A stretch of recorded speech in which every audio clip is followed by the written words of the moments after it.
Hello friends, welcome back to my channel homoeopathic care. मैं doctor Jyoti आज आपके साथ डिस्कस करने जा रहे हैं angina pectoris.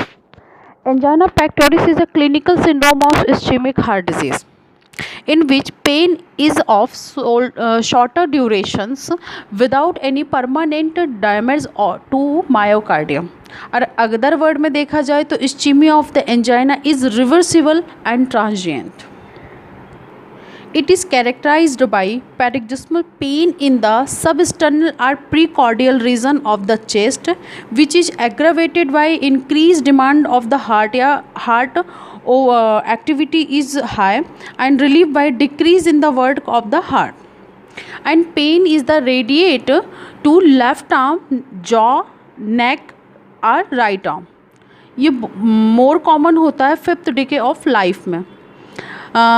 Angina pectoris 3 types के होते हैं, स्टेबल या typical angina, Prinzmetal variant angina, unstable या क्रिसेंडो एंजाइना। फर्स्ट जो स्टेबल एंजाइना होता है बहुत ही कॉमन टाइप का एंजाइना होता है। इसमें जो पेन के अटैक्स आते हैं follow by increase physical exertion and emotional excitement के टाइम पे आता है, रिलीव्ड हो जाता है रेस्ट करने पे। जब पेशेंट रेस्ट करेगा तो या थोड़ा सिटिंग कंडीशन में रिलैक्स होकर बैठ जाएगा तो उससे उसको रिलीफ मिलेगा। जो पैथोजेनेसिस कंडीशन देखते हैं तो इसमें chronic stenosis, coronary atherosclerosis that can not perfuse the myocardium adequately when the workload of the heart is increased, then pain start हो जाता है। ड्यूरिंग अटैक में अगर हम एसटी सेगमेंट ईसीजी में जो चेंजेस देखते हैं तो एसटी सेगमेंट हमेशा डिप्रेशन आएगा स्टेबल एंजाइना में, due to poor perfusion of the sub endocardial region of the left ventricle. But इस जगह पे अगर हम ट्रोपाई या सीकेएम कार्डियक मार्कर्स कराते हैं या cardiac enzymes lab test blood lab में कराते हैं, ब्लड का टेस्ट करवाते हैं, उसमें ट्रोपाई और सीकेएम भी देखते हैं तो उनका लेवल्स ब्लड में बढ़ा हुआ नहीं होता, क्योंकि ये रिवर्सिबल मायोकार्डियल इंजरी होती है। अब फ्रिंज मेटल वेरिएंट टाइप का एंजाइना में देखते हैं तो ये जो इसका जो पेन होगा वो एट रेस्ट के टाइम पे होगा, कोई रिलेशनशिप नहीं होगा फिज़िकल एक्टिविटी या इससे कोई रिलेशन नहीं। उस टाइम पे भी उसको सीवियर पेन होगा, रेस्ट के कंडीशन में भी सेम पेन होगा। अब इसकी जो पैथोलॉजी देखा जाए तो क्लियरली नॉट नोन, बट देखा गया है कि सडन वैसोस्पाज्म होता है कोरोनरी आर्टेरियल ट्रंक में, या तो कोरोनरी एथेरोस्क्लेरोसिस की वजह से या तो कुछ और रीज़न भी हो सकता है, जैसे release of the humoral vasoconstrictor by mast cells in the coronary adventitia.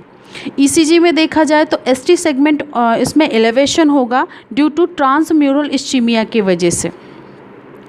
इस टाइम पे अगर हम पेशेंट्स में देखते हैं तो नाइट्रोग्लिसराइड जो वेसोडाइलेटर इंजेक्शंस होते हैं वो अगर हम इस टाइम पे पेशेंट को देते हैं, इस टाइप के मेडिकेशन देते हैं तो उस टाइम पे उनको चेस्ट पेन में रिलीफ मिल सकता है, जैसे कि nitroglycerine injections.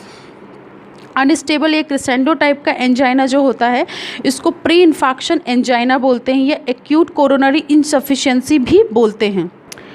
It is characterised by more frequent onset of pain और prolong durations occurring often at rest. ये फिजिकल एक्टिविटी से या फिर रेस्ट से इसका कोई कनेक्शन नहीं, सडन ऑनसेट में पेन होगा, सडन होगा और बहुत ही प्रोलॉन्ग ड्यूरेशन में बहुत देर तक उसका पेन रह सकता है। इसमें ईसीजी चेंजेस में एसटी सेगमेंट डिप्रेशन या एलिवेशन आ भी सकता है और समटाइम नहीं भी आ सकता।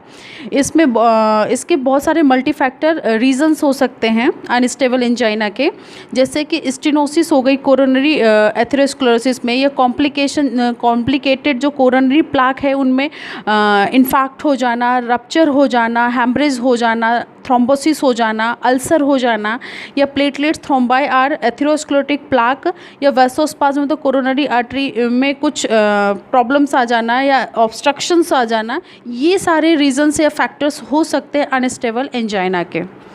Thank you so much for watching my video.